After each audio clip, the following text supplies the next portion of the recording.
हा असं आहे ते. ही कथा वाचल्यापासून बाबा मी कोण्या टोल नाक्यावाल्याला म्हणत नाही मी महाराज पैसे घे. कुठे ते टोलचे वाचित बसन पुढे टोले खा कोणी सांगितलं आपण बिलकुल. मी कोणाला पाण्याची बाटली जर आणायला सांगितली तर त्याचे 20 रुपये आधी देतो मग पाणी पितो.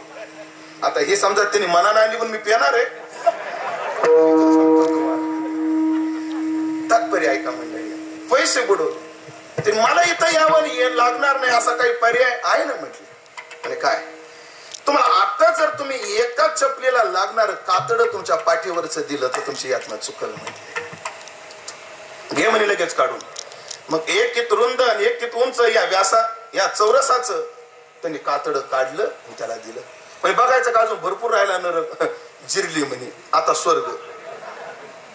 स्वर्गातलं सगळं वैभव पाहिलं आणि त्या स्वर्गामध्ये एवढ्या आनंदाच्या वातावरणामध्ये एक हसत रडत होता. जसा नरक हसत होता ना तसा स्वर्गात एक रडत होता.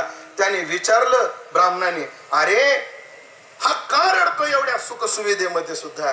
त्याने सांगितलं याच्या कुळामध्ये कुलांगार जन्माला येणार आहे, याचं पतन होणार आहे म्हणून हा रडतोय. म्हणून आपल्या पितरांना आनंद द्यायचा असेल तर शुद्ध वागलं पाहिजे आणि पितराला नरकात घालायचं असेल तर मग कसं वागायचं ते ठरवा. हे ऐकलं ब्राह्मण म्हटलं मला लवकर घरी नेऊन सोडलं. सकाळी ब्राह्मण उठला, डोळे चोळायला लागला. त्याला वाटलं आपल्याला हे स्वप्नच पडलं होतं की काय. आणि पाठीची आग व्हायला लागली. त्यानं बायकोला विचारलं, अगं इकडे आहे का? म्हणे काय बरोबर माझ्या पाठीला काय झालं? आणि तिनं काढलेली कातडी पाहिली. ती म्हणजे तुमच्या पाठीचं कातड कोणी काढलं? म्हणजे चांभाराच्या 2 रुपयानं काढलं मला. पुढं तो ब्राह्मण कसा वागला ते आपल्याला सांगता यायचं नाही कारण त्याचा फोन नंबर काय आपल्याकडे नाही. पण लक्षात घ्या पितरांना आनंद होतो कुळामध्ये चांगला वागला तर आणि पितरांना दुःख होतं कुळामध्ये कुलांगार आला तर. आणि मग ऐका जगद्गुरु तुकोबरायासारखा महात्मा हा कसा आहे?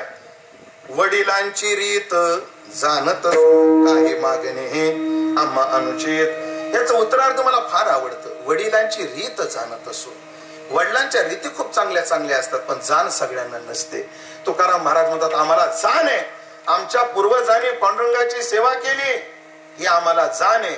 आणि मग पितराची ती जाण ठेवून आपल्या पितराच्या समाधाना करता जगद्गुरु तुकोबराय तत्पर घेईन मी जन्म याजसाठी देवा तुझी चरण सेवा पांडुरंगा. देवाच्या सेवे करता तुकोबराय तत्पर आहेत कारण माझ्या वडिलांचा तो ठेवा आहे. मग ऐका मंडळी आता व्यवहारातलं बोलतो ना अभंगात एक प्रवेश करतो.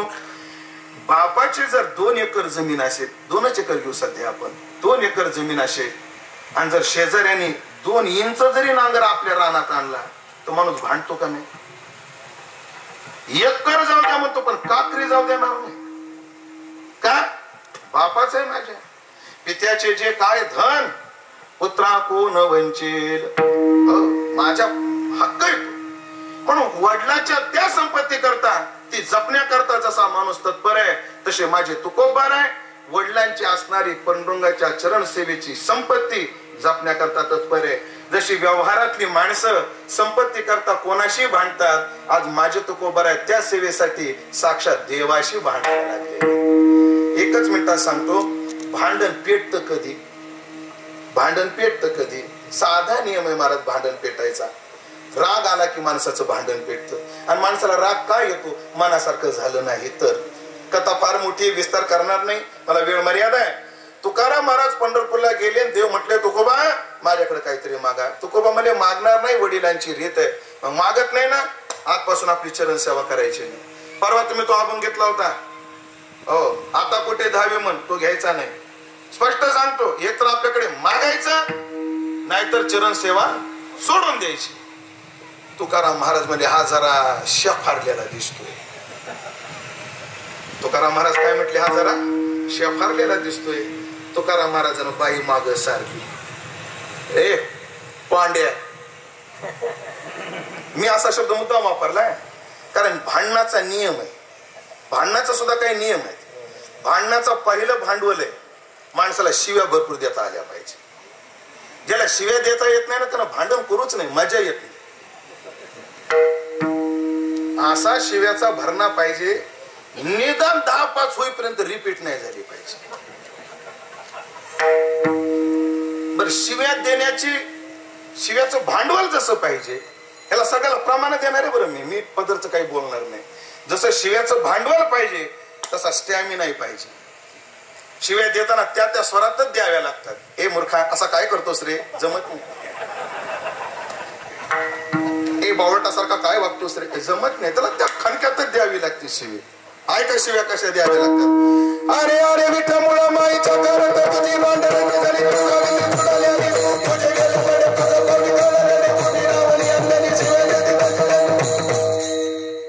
असा स्टॅमिना पाहिजे. एका तमात अरे अरे विठ्या मूळ माईच्या कारट्या, नाही तर त्याला चाल लावली. अरे अरे विठ्या मूळ माईच्या कारट्या,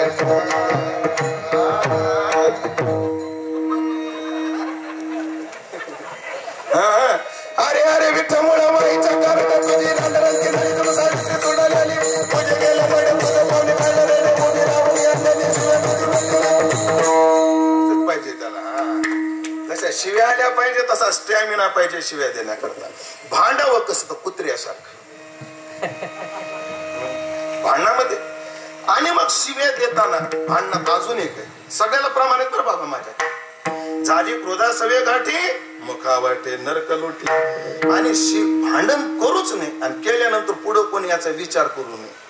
ह्याच्यात आपल्याला फायदा काय होणार याचाही विचार करू नये. भांडणाचे झाले आणि तेथे लाभाचे काय आले. किंवा तुकाराम महाराज म्हणतात, तुका म्हणे मज खवळीले भांडा, आता भेड तोंडा न धरवे. आता तोंडाला भेड नाही. देव म्हणतो तुकोबा आजपासून माझी चरण सेवा करायची नाही, यायचं नाही. आज तुकाराम महाराज खवळले आणि म्हणले, अय कोणाला म्हणतो रे चरण सेवा करायची नाही? मला, ह्या तुकाला. आणि काय म्हणतो, ह्या पायाची सेवा करायची. अरे तुझे पाय म्हणजे तुझ्या बापाची पेंड आहे का? माझ्या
सेवा करायची नाही. अरे तुझे पाय म्हणजे तुझ्या बापाची पेंड आहे का? पठ्ठ्याच्या बापाची मिरास आहे. माझ्या बापाची संपत्ती आहे ती. देवाचे चरण त्या तुकोबराच्या बापाची संपत्ती कशी? आता तुकाराम महाराजांचे वडील पाहून काय असतं, माणसाला दोन प्रकारचा वंश लाभला पाहिजे. एक विद्या वंश असतो आणि एक मांस वंश असतो. मी माझे दोन्ही वंश सांगतो. आधी मांस वंश सांगतो. मी उमेश दशरथ आहे. माझ्या वडिलाचं नाव हरिभाऊ दशरथ आहे. त्यांच्या वडिलाचं नाव बाबूराव दशरथ आहे. त्यांच्या वडिलाचं नाव परत हरिभाऊ दशरथ आहे. ही माझी काय झाली? मांस वंश परंपरा झाली. जशी मांस वंश परंपरा असते तशी विद्या वंश परंपरा. आता माझी विद्येनं म्हणजे आता आधी दीक्षेने सांगतो, शिक्षेनंतर सांगतो. आता माझ्या गळ्यात माळ, मला कोणी माळ घातली? माझे गुरुजी स्वामी रसानंद पुरुजी, त्यांचे गुरुजी स्वामी देव्यानंद पुरुजी, त्यांचे गुरुजी रंगनाथ गुरुजी परभणीकर, त्यांचे गुरुजी विनायक महाराज साखरे. ही दीक्षा परंपरा. आता भजन परंपरा. मी भजन कोणाकडे शिकलो? बोधे बाबा बंडा तात्या. बोधे बाबा कोणाकडे शिकले? साहेबराव नाना. साहेबराव नाना कोणाकडे शिकले? मग आता ही भजन परंपरा. आता शिक्षा परंपरा. मी कोणाकडे शिक्षण घेतलं? शिक्षण वारकरी शिक्षण संस्थेकडे. वारकरी शिक्षण संस्थेमध्ये घुले बाबा मारुती बाबाची पिढी, त्यांनी शांताराम गुरुजीची पिढी, त्यांनी बंकट स्वामींची पिढी, त्यांनी जोग महाराजाकडून, आणि जोग महाराज ज्ञानोबा राय पासून. हा झाला विद्यावंश. आणि एक झाला